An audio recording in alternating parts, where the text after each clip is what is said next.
Today, we're talking about finance for your first home. If you want to make sure that your home loan application gets approved, you need to learn how to show the bank that you're a sure bet. So, in this video, I'm going to walk you through my 8-step playbook that'll massively improve your odds of getting into the property market and go from a renter to a homeowner. By the way, I'm Les, and I have over 19 years in the property finance game.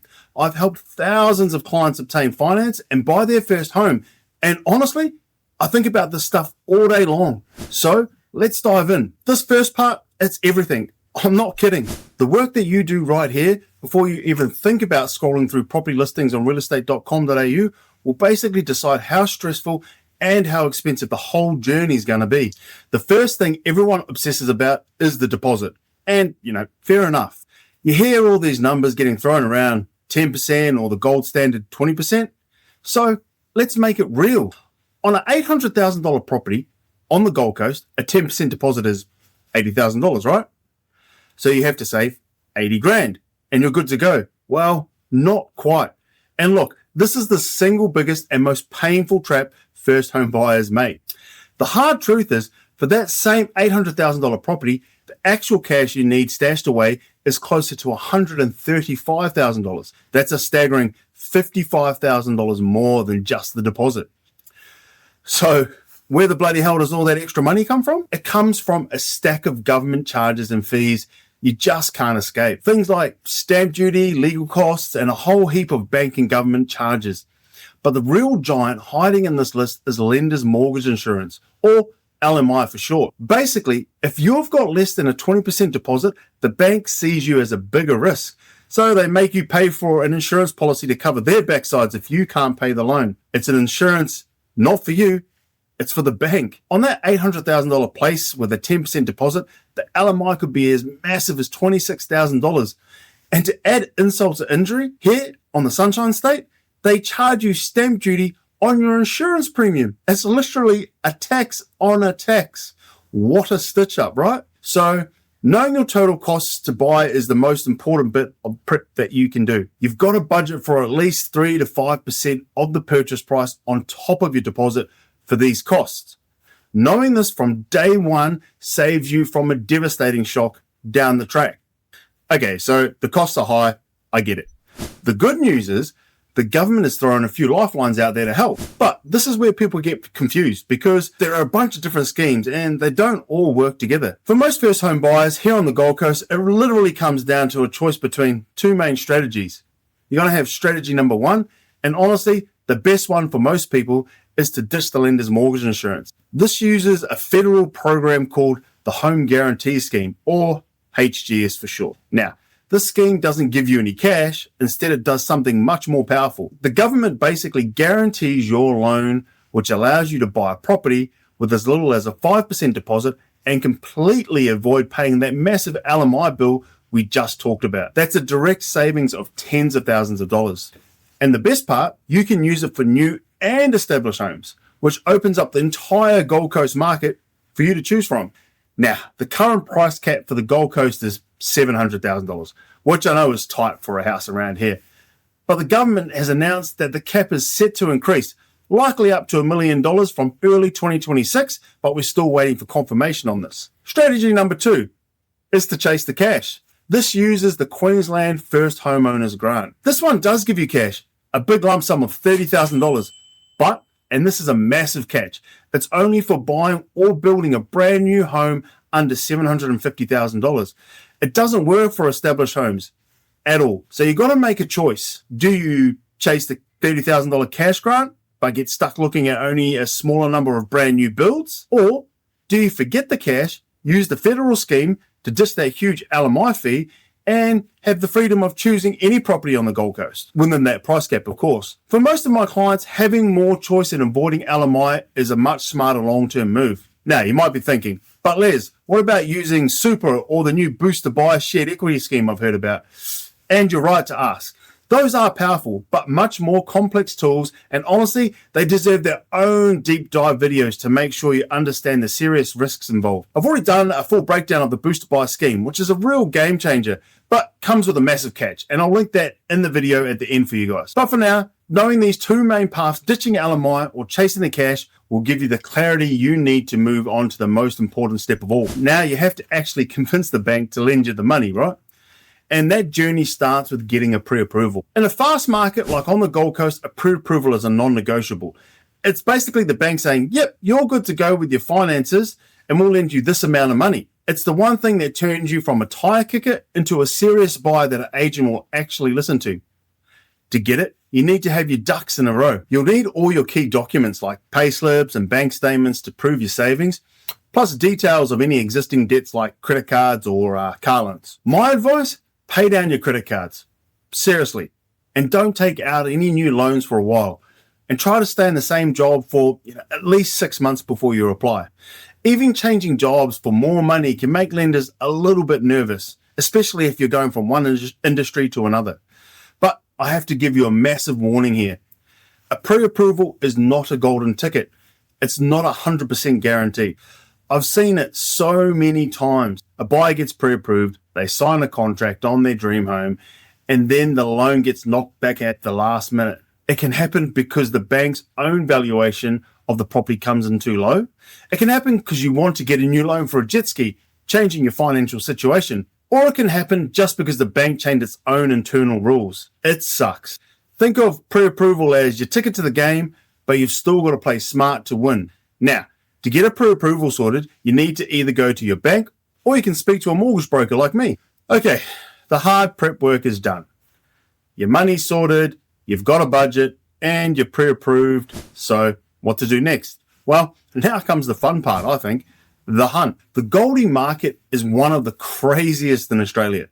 Let's be honest. We've got a huge population growth, billions been spent on stuff like the light rail and the M1, a shortage of stock on the market, and of course, that 2032 Olympics effect is already kicking in. The market is strong, but your first big choice is a house or a unit.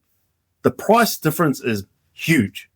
The median house price is nudging over $1.1 million now, but the median unit is well more doable, sitting around that $650,000 to $750,000 mark. For years, everyone said, buy a house for growth, buy a unit for rent.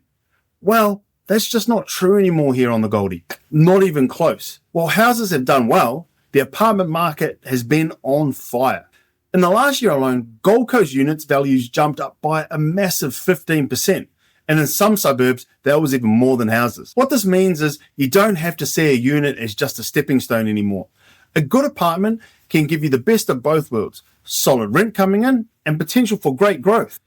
So you need to think about the lifestyle that you want. Are you a family person looking at schools out in Robina or Pack Pines? Or are you a young professional who wants the cafes and the action of Broadbeach or Burleigh? The numbers show that both paths can be really smart. So you found the perfect place. It ticks all the boxes. Now you have to do your homework to make sure it's not a total lemon, yeah? Here in Queensland's climate, a building and pest inspection is 100% a non-negotiable. Your contract will have a clause that says sale depends on you getting a building and pest report that you're happy with. It is pretty much a get out of jail free card. An inspector will check everything they can see and get to. Inside, outside, in the roof, under the floor, the works. They're looking for major defects.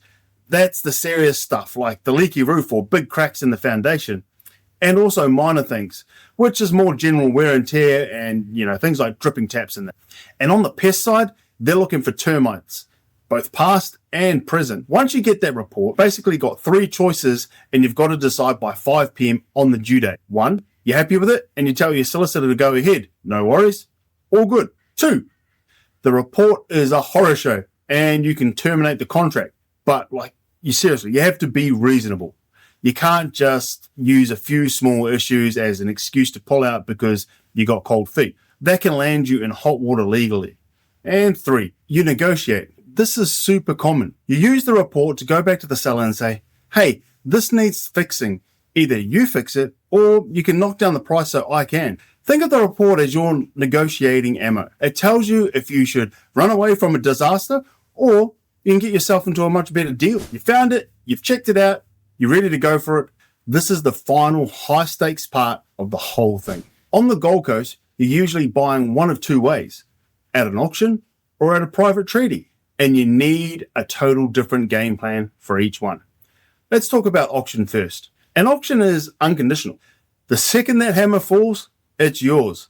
There's no cooling off period, no subject to finance, nothing. That means all of your homework, your finance approval, your building and pest has to be done and paid for before you even raise a hand.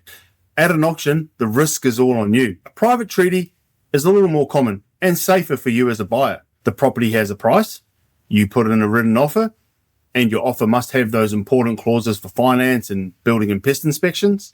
And I'll tell you a little secret.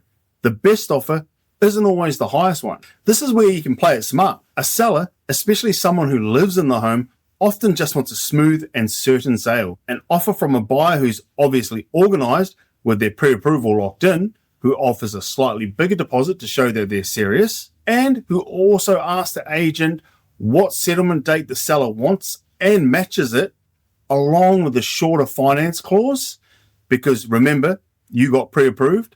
That offer can often beat a slightly higher offer from someone who looks like there might be a bit of trouble or has too many what-ifs in their offer. Don't just think about the price. Think about making your offer the easiest and safest one for your seller to say yes to. Your offer is accepted. Awesome, right? Does this mean that I can crack open the champagne? Well, maybe just for a minute. Now the clock starts ticking and your solicitor becomes your new best friend. For the next 30 to 90 days, their job is to handle the legal transfer and make sure there are no hidden bombs. They check all the critical dates on your finance and inspection clauses. They do a bunch of searches with the council and titles office, looking for things that you can't see, like illegal extensions or a plan for a new road to run right through your front yard. They talk to your bank and seller's lawyers to make sure everything's on track. And while they're doing all of that, you're working with me or your lender to get that pre-approval into a formal unconditional approval. The whole thing is about managing risk and making sure the house you think you're buying is the house you're actually getting. So we're right at the finish line. You can smell it. In the last couple of days before settlement, you have the right to one last look at the property. It's called a pre-settlement inspection. Do not skip this. Your job is to check one thing. Is the property in the exact same condition as when you signed the contract? Or are there new holes in the wall from them moving out? Is the dishwasher still there like it's supposed to be? Turn on the taps. Flush the toilets, flick the lights, test the aircon, test everything. If you find a problem, you have to tell your solicitor immediately before settlement happens. This is your last chance. Once you get that green light, then the money changes hands electronically. And then you get a call from your solicitor telling you that it's done. And here's the final tip that will save you a world of pain.